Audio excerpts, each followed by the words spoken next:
সবাই ঈদের জামাত নামাজ আদায় করেছি। সেজন্য আমি আল্লাহর কাছে শুকরিয়া আদায় করছি।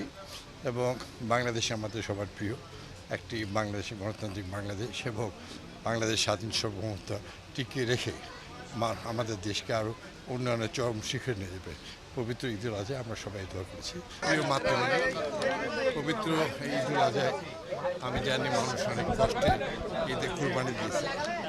প্রতিকূল পরিস্থিতির মধ্যেও আল্লাহর রহমতে অত্যন্ত সুন্দরভাবে ঈদ উদযাপন হয়েছে।